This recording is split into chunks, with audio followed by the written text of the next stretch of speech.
운명을 리드하는 사람이 되기 위하여 인생에서 승리하는 법. 당신이 할 수 있는 가장 큰 모험은 당신이 꿈꾸는 삶을 사는 것이다. 오프라 윈프리. 누구나 위대한 존재를 만난다. 본질. 내게 어떤 위대한 존재란 만물이며 내면과 외면 모두에서의 삶을 뜻한다. 이 단어는 조지프 캠벨이 위대한 신비라고 부르는 대상을 의미하기도 하고 어떤 사람들이 신이나 신성한 존재, 우주, 가이아라고 부르는 존재를 가리키기도 한다. 무슬림에서는 신을 가리키는 이름이 99가지나 된다고 한다. 우리는 이 힘의 일부지만 그 힘은 우리 모두를 합한 것보다 더 위대하다. 우리가 스스로를 지구의 지배자이자 신 그 자체라고 생각하는 것은 커다란 실수다. 빌 머레이가 출연한 영화 사랑의 블랙홀에서 주인공은 자신을 신이라고 칭하면서도 하나님이 아니라 그냥 신이라고 한다. 나는 우리가 이 지점에 머물러 있다고 생각한다.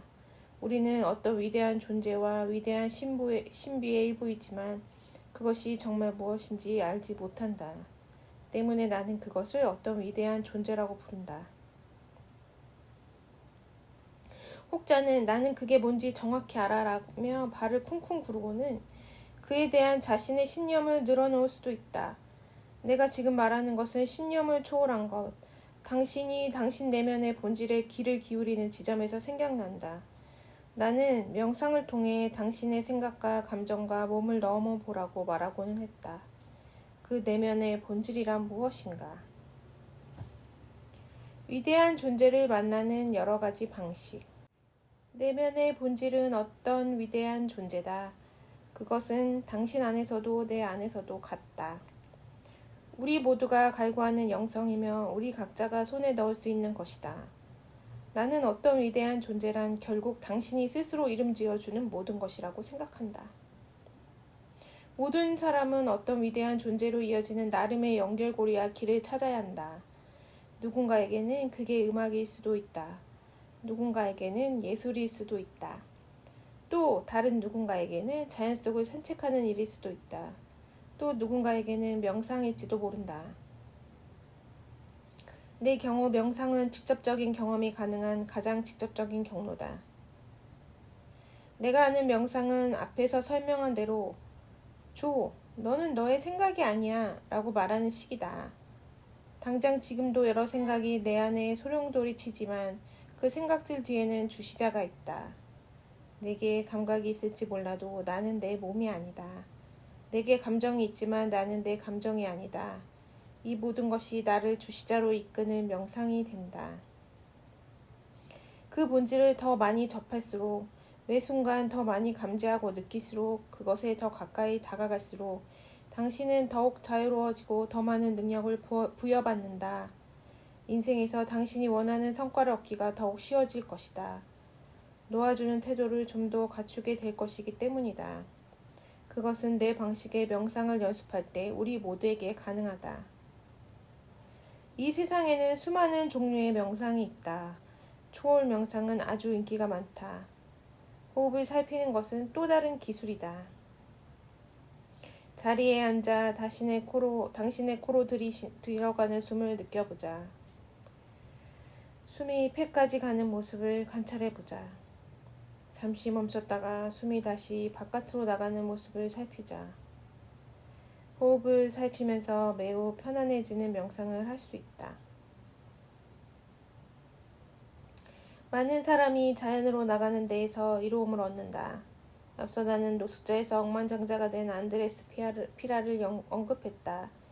그의 책 천인저불에 등장하는 막대한 불을 창출하고 기회를 잡는 18가지 원칙 중 하나는 자연으로 나가는 것이다. 안드레스는 익스트림 스포츠를 좋아한다. 5일 동안 화산에서 지내기도 하고 국도로 높은 고도의 비행기에서 낙하산을 매체에 뛰어내리기도 하며 험준한 산에 오르는 것을 두려워하지 않는다. 그는 36세다. 대담하고 탄탄한 몸을 갖고 있으며 카리스마 넘친다. 그리고 이것이 그가 명상하는 방식이다. 안드레스가 말하기를 그의 가장 훌륭한 아이디어 중 하나는 마추픽추의 산길을 걷다가 튀어나왔다고 했다. 자연 속에 머무르며 마음이 확장되자 어떤 위대한 존재에 가까워질 수 있었다. 사람들은 저마다의 방식을 찾아야 한다. 시를 쓰는 사람은 아마 시를 쓰는 바로 그 순간 어떤 위대한 존재의 문을 두드리고 있을 것이다. 진심을 다해 노래하는 사람은 아마도 그 순간 신에게 말을 건네고 있을 것이다. 그 방식이 그림, 운동, 글쓰기, 독서, 명상, 호흡, 수영, 걷기, 스카이다이빙 혹은 전통적인 명상 등 무엇이든 간에 당신을 어떤 위대한 존재에게 데려다주는 것이라면 무엇이든 나는 지지하고 싶다. 요즘 이렇게 책을 읽으면서 제 삶의 경우에 대비해 보면서 한번 적용해 보기도 하고 그러고 있습니다. 저는 그림을 좀 더 본격적으로 그리기 시작했는데요. 긍정학원을 하면서 제가 체계적으로 몰입하고 있는 일 중에 하나입니다. 뭔가 잠재의식을 통해서 제가 읽어낸 일 중에 하나라고 생각이 들어서 뭔가 명상에 효과가 나는 것 같아서 뿌듯합니다. 책을 계속해서 읽도록 하겠습니다. 최소한의 노력으로 최대한의 결과를 얻는 방법. 영적인 성과가 인생의 다른 영역에서 얻는 성과와 다른지 궁금할 수도 있다. 성과를 얻는 방식에는 전통적이고 오래된 유형이 존재한다. 스스로를 몰아치고 자신을 가족으로부터 고립시키며 심장마비를 부르는 대신 성과를 올리는 방식이다. 내가 추구하는 유형은 이것이 아니다. 이것은 내가 책에서 언급한 성과를 얻는 방식과는 다르다. 내가 추구하는 방식은 거의 노력하지 않으며 노력하는 것과 같다. 특별한 성과를 위해 움직이지만 성과에 중독되거나 집착하지 않는다. 결국 당신은 원하던 곳에 도착했다는 결과보다 여정을 즐겨야 한다. 실제로 훌륭한 재미와 위대한 모험, 엄청난 에너지와 삶의 열정은 여정에서 나온다는 사실을 깨닫게 될 것이다. 도착점에 도달했을 때는 잠시 축하의 순간을 누리겠지만 곧 어깨를 으쓱하고 다음에 해야 할 일을 하기 때문이다. 이 구절을 읽으니까 저도 요즘에 그림을 그리면서 뭔가 사람들이 내 그림을 많이 좋아해 줬으면 좋겠다. 또 많이 팔렸으면 좋겠다. 이런 거에 집착하고 있었는데요. 그림 그리는 순간에 더 즐거움과 기쁨을 느껴보도록 해야 될 것 같다는 생각이 들었습니다. 계속해서 읽겠습니다. 과정을 즐겨야 인생이 즐거워진다. 인생은 도착점에 도달하기 전까지의 경험이다. 그게 바로 삶이다. 당신은 특정한 성과를 얻고 싶겠지만 그보다는 그곳에 도달하는 과정을 즐기도록 하자. 오래도록 걷는 그 길을 즐기자. 게다가 결과에 집착하지 않는 편이 훨씬 더 건강하다. 나는 돈을 유혹하라를 쓴 덕에 영화 시크릿에도 출연할 수 있었다. 이 책은 현실을 창조하는 5가지 단계에 관해 설명하고 있다. 첫 번째로 당신이 원하지 않는 것이 무엇인지 알아야 된다.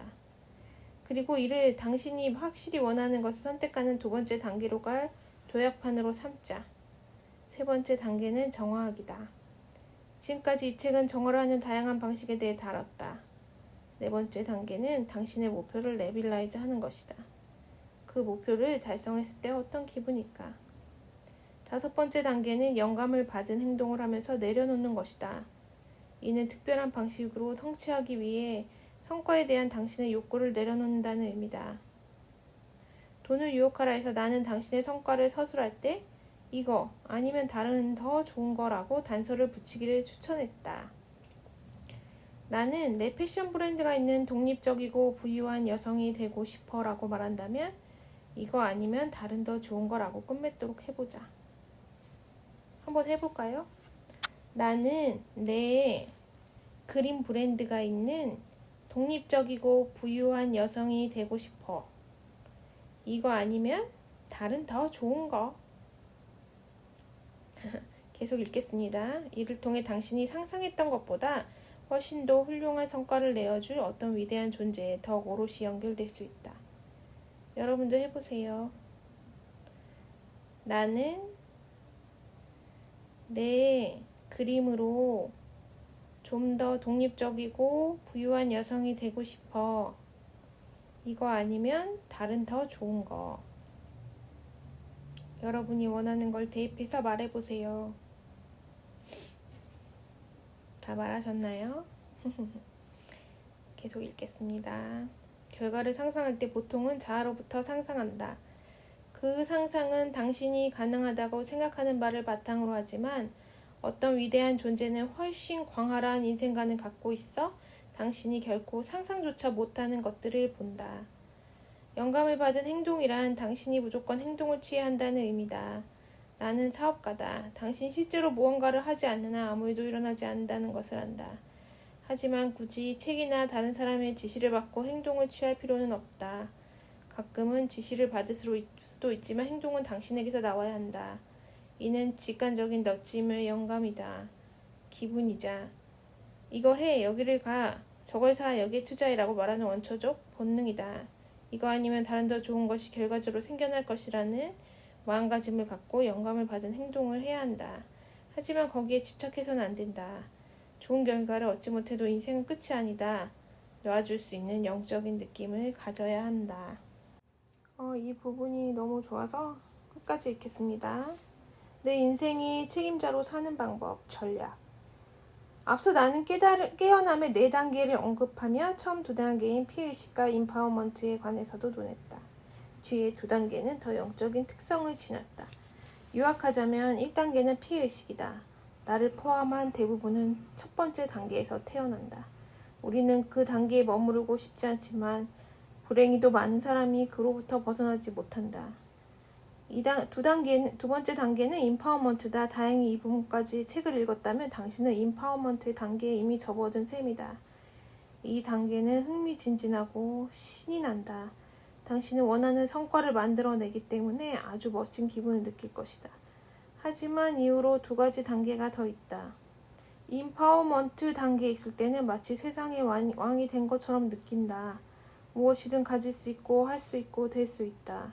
세계는 당신 손에 있다. 그러나 불행히도 어느 순간 당신이 왕좌에서 밀려날 일이 벌어진다. 가끔은 그 일이 죽음일 수도 있다. 우리는 죽음에 직면할 때 우주를 통할하지 못한다는 사실을 깨닫는다. 당신은 신이 아니면 어떤 위대한 존재가 아니다. 내가 신이었다면 우리 아버지 어머니도 여전히 살아 계셨으리라. 사람은 누구나 이 책을 보니 왕이 된 것처럼 느끼다가도 그거에서 밀려날 일이 벌어진다고 하는 것처럼 누구나 힘든 시기가 있습니다. 살아가면서. 그 깨달음의 3번째 단계는 굴종입니다. 어느 순간 당신은 굴종해야만 한다. 계속 읽겠습니다. 굴종에는 2가지가 있다. 하나는 다시 피해의식에 빠지는 것이다. 맞아요. 좀 뭔가 명상도 그렇고 잘 되는 것 같다가 아무것도 안 되는 것 같이 이런 게 모두 쓸데없는 것처럼 느껴질 때가 있는데 그 얘기를 하는 것 같아요. 계속 읽겠습니다.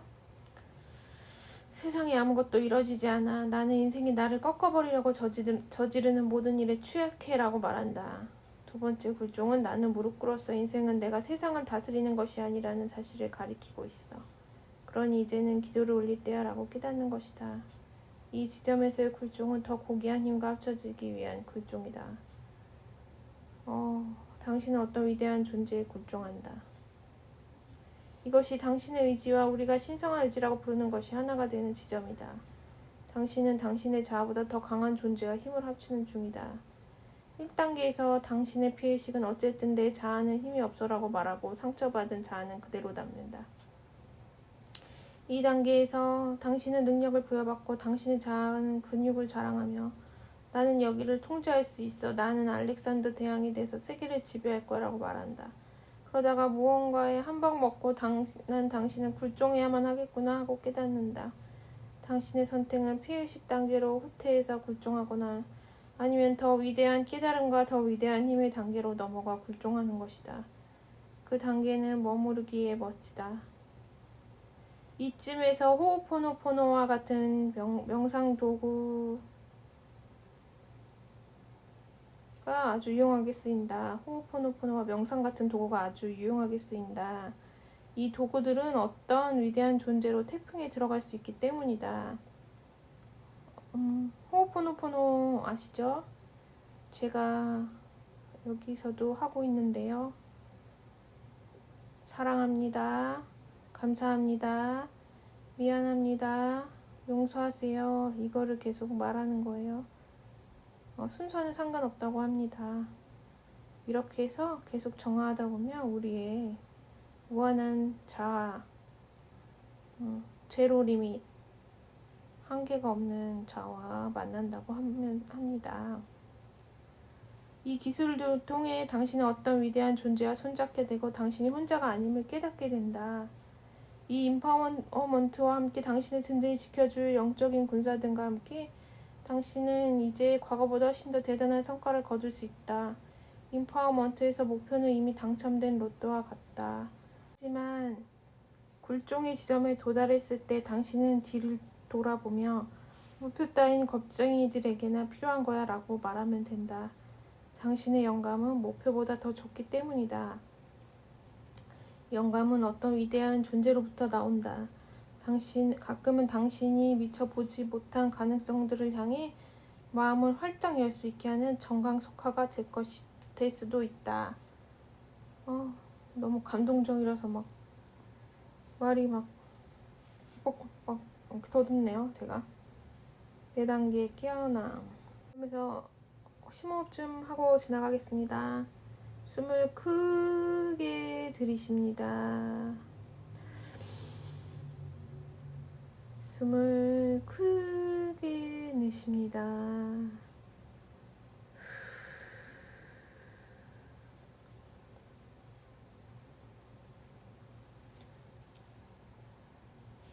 굴종은 경이롭고 훌륭하지만 겨우 3번째 단계일 뿐이다.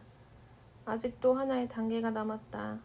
4번째는 내가 깨어남이라고 부르는 단계다. 깨어남은 당신과 어떤 위대한 존재가 하나가 되는 것이다. 당신의 자아는 더 위대한 에너지로, 신에게로, 신성한 존재로, 우주와 위대한 신비로, 그리고 어떤 위대한 존재로 녹아들 것이다. 그 지점에서 어떤 위대한 존재는 당신을 통해 살아가고 숨쉰다. 어떤 사람들은 이 단계를 깨우침, enlightenment라고 부르기도 한다. 언뜻 깨우침의 순간을 엿보기도 하고 잠시 그 모든 존재와 하나가 된다고 느끼기도 한다. 이를 사토리, 깨달음 혹은 득도의 경험이라고 부르기도 하지만 실제로 이 경험에 사로잡히고 당신이 생명의 바다로 사라질 때 이를 깨우침 혹은 깨어남이라 부를 수 있다. 감사합니다. 사랑합니다. 미안합니다. 용서하세요. 다시 호흡을 크게 들이마십니다. 호흡을 크게 내쉽니다.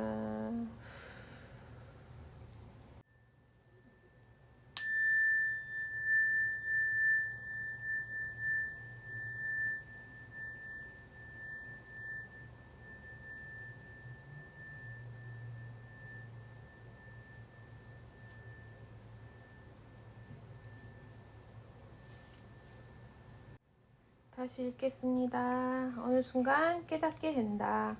깨달음. 이제 모든 단계에 출구 전략이 존재한다. 다른 말로 당신은 피해자일 때 돈을 유혹하라 같은 적절한 책을 읽거나 적절한 영화, 시크릿을 볼 수 있다. 그렇게 깨우침의 상태로 매끄럽게 접어들어 피해의식에서 탈출하게 된다. 다양한 자원들이 존재하는 깨우침의 단계에서 당신은 많은 자극을 받지만 어느 시점부터 출구 전략이 필요해진다. 어쩌면 책이 그 전략이 될 수 있다. 나는 호오포노포노의 비밀과 후속편 하루 한 번 호오포노포노에서 호오포노포노를 다루면서 또 다른 단계가 존재한다는 사실을 지적하고 있다. 그 그 후 저 책을 통해서든 어떤 위대한 존재가 주는 경험을 통해서든 당신은 임파워먼트에서 스르륵 벗어날 수 있다. 이제는 굴종의 단계다. 굴종에서 벗어나기 위한 추구 전략은 무엇인가? 이 단계에서 당신은 그 무엇도 의도적으로 할 수 없다. 깨어남은 은총을 통해 온다. 깨어남은 어떤 위대한 존재와 함께 온다. 당신은 굴종의 단계에 들어서서는 나는 스스로 깨어날 거야 라고 말할 수 없다. 이는 하나의 자아인 나는 내 자아를 죽이고 자아 없이 살아갈 수 있어 라고 말하는 것과 같기 때문이다. 그러나 그렇게 할 수는 없다. 하나의 자아인 나는 내 자아를 죽이고 자아 없이 살아갈 수 있어 라고 말하는 것과 같다고 합니다. 이것은 그러나 그렇게 할 수는 없다. 명상을 통해 깨어남을 준비할 수 있다. 내 경험에 따르면 사람들은 자신의 생각, 기분 또는 몸에 관해 명상하지 않고 배경 관찰자에 더 많은 주의를 기울일 때 그 관찰자에게 더 가까워질 수 있다. 어느 순간 팡 터지는 순간이 찾아오고 모든 것이 사라져버린다. 그리고 당신과 관찰자는 이제 하나다. 다시 한번 말하자면 이 순간은 은총을 통해 찾아온다. 이것이 바로 깨어남의 네 번째 단계다. 인생이라는 경기장을 달리는 방법. 당신은 스스로 깨어남의 단계로 접어들 수 없다. 게다가 증거에 따르면 깨우침은 아무런 준비 없이도 누구에게나 언제든 찾아올 수 있다. 가장 예상하지 못하고 믿지 못한 사람도 어떤 위대한 존재의 은총을 통해 깨우칠 수 있다. 그러나 깨어남을 준비하기 위해 할 수 있는 일들이 있다. 영적이고 심리적인 노력은 매우 현명한 방법이다. 이 말인즉슨 우리의 신념을 살펴보고 우리가 어떤 제한의 신념을 가졌는지 찾아보자는 의미다. 제한의 신념을 타파하고 지워버리자. 자유로워지기 위해 제한의 신념을 제거하는 정화의 기술을 사용하자. 우리는 어떤 자유를 누릴 수 있을까? 바로 받을 수 있는 자유다. 새로운 통찰, 새로운 생각, 새로운 영감을 받을 수 있는 자유. 그러니 정화의 작업이 가장 중요하다. 명상은 당신이 내면으로 들어가도록 도와주며 내면으로 파고들수록 우리는 어떤 위대한 존재에 더 가까이 다가갈 수 있다. 어느 순간 당신은 내면으로부터 깨어남의 경험을 향해 활짝 열리게 될 것이다. 나는 세 번째로 해야 할 일이 네뷸라이즈라고 생각한다. 지금 당장 깨어난다면 어떤 느낌일까? 당장 깨어난다는 것은 무엇일까? 몇 가지 예시를 제시하겠지만 당신도 당신만의 형태로 네뷸라이즈 해보기를 권한다. 아마도 걱정하지 않으리라. 아마도 스트레스 받지 않으리라. 여전히 이 물질적인 3차원 평면에서 육체적 경험을 하는 몸 안에 머무르겠지만 결과에 더 집착하리라. 이것이 깨어난 사람들을 다루는 전통적인 이야기에서 이들이 웃는 모습을 보여주는 이유일 것이다. 이들은 미소를 지으며 편안한 상태다. 또한 몸가짐이 가볍고 스트레스나 긴장 없이 인생을 바라본다. 깨어나지 못한 사람들이 인생을 바라보는 것과는 다르다. 따라서 나는 스스로에게 이렇게 말할 수 있겠다. 내가 깨어났다면 어떻게 느낄까? 어떻게 행동할까? 나는 더 크게 미소 지을까? 더 많이 웃을까? 더 많이 포옹할까? 사람들을 더 많이 감싸주고 있을까? 더 많은 글을 쓸까? 무엇을 하고 있을까? 또 다른 정화의 기술을 활용해보자. 깨우침의 이야기를 써보자. 당신의 깨어남은 어떻게 보일까? 글로 표현해보자. 네뷸라이즈 해보자. 느껴보자. 깨어난다는 것은 이제 어떤 느낌일까? 당신 안에 무한한 가능성이 존재한다. 승리. 나는 이 모든 것이 우리를 기적적이고 은총을 통해 찾아오는 무언가를 준비하게 이끈다고 생각한다. 인생에서 영적인 관점을 취할 때 평온함과 무심함의 감각을 얻게 된다. 예전에 당신을 사로잡았던 반짝이는 물건들은 더 이상 당신에게 매력적이지 않다. 아마도 여전히 그 진가를 인정하고 감사할지 모르지만 그것을 소유하고 싶은 충동을 더 이상 느끼지 않을 것이다. 충동을 느끼지 않는다는 것 자체로 훨씬 수월하게 이런 것들을 끌어들일 수 있다. 더 이상 당신 안에는 반발하는 힘이 없기 때문이다. 무언가를 정말로 간절히 원한다는 것은 무의식적으로 결여에 대한 신념을 입증한다는 사실을 깨닫지 못한 사람이 많다. 즉 이들은 원하는 일이 절대로 일어나지 않으리라고 믿는다. 그래서 간절해진다. 간절한 느낌 때문에 사람들은 자신이 원하는 것을 얻으려는 노력에 무심코 해방을 놓는다. 영적인 관점을 기반으로 삼을 때 간절함은 사라진다. 이제 당신은 당신이 가진 것에 그저 감사할 수 있다. 나는 깨어난 백만장자를 썼다. 깨어난 백만장자란 무엇일까? 깨어난 백만장자는 동전의 양면인 영적인 면과 물질적인 면을 모두 가진 사람으로 그 두 가지의 면을 화해시켰다. 깨어난 백만장자는 돈을 필요로 하거나 돈에 절실하지 않으면서 돈을 추구할 수 있다. 돈은 그저 선을 위한 영적인 힘이라는 깨어남의 관점을 가졌기 때문이다. 돈은 당신이 꿈을 이루거나 임무를 완수하게 도와줄 유용한 도구다. 깨어난 백만장자의 시선은 인생이라는 경기장 위에 애착을 가질 게 무엇도 없지만 인생을 살면서 경기를 즐길 수 있다는 현실을 향해 열려 있다. 이는 인생은 경기라는 태도에 좀 더 가깝다. 인생이 경기이기 때문에 우리는 심장마비에 걸릴 필요가 없다. 아플 필요가 없다. 스트레스를 받을 필요도, 가족이나 친구들과 소원해질 필요도 없다. 우리는 여전히 원하는 바를 추구해야겠지만 편안하고 무심하게, 그리고 즐겁게 추구해야 한다. 결과적으로 더 빨리 성과를 얻게 될 것이며 그 성과는 더 즐겁고 감사할 것이다.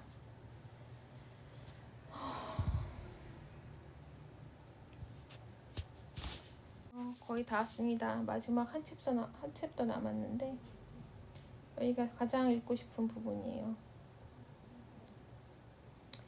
그동안은 꿈을 안 가지려고 했었는데 어느 순간 무슨 꿈을 꿔야 될지 모르겠더라고요.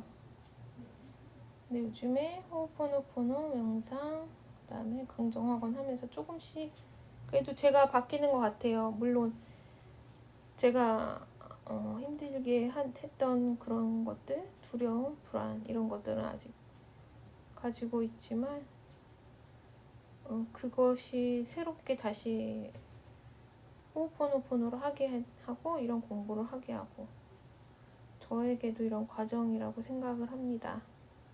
계속 읽겠습니다. 모두가 미쳤다고 할 만큼 큰 꿈을 가져라. 이제 이 책의 끄트머리에 다다랐으니 마지막으로 몇 가지 팁을 전해주려 한다. 첫 번째는 예전보다 더 넓게 생각하라는 것이다. 당신이 이 책을 읽은 이유는 인생을 살면서 지금껏 손에 넣지 못한 적절한 성과를 달성하기 위해 당신이 무한한 자아에 다가서기를 원했기 때문이다. 아마도 그 성과들은 소소하고 평범할 수도 있고 상당히 컸을 수도 있다. 이제는 더 광활하게 생각하자. 거의 한계점에 이를 때까지 마음을 키우자. 나는 내가 뻗어나갈 수 있게 도와주는 책을 읽었다. 예를 들어 어마어마한 것들을 손에 넣으려 하는 스타 사상가 리처드 브랜슨의 책이 있다. 나는 나빈 자인의 문샷도 읽었다. 나빈 자인 역시 한때는 노숙자였고 영어를 모르는 채 아는 사람도 하나 없이 미국에 왔으며 자신이 무슨 행동을 하는지도 몰랐다. 이제 그는 크게 성공한 사업가가 됐다. 나빈은 사람들에게 문샷을 추구하기 위해서는 넓게 생각하라고 가르친다. 문샷이란 무엇일까? 1960년대 존 F 케네디는 이렇게 말했다.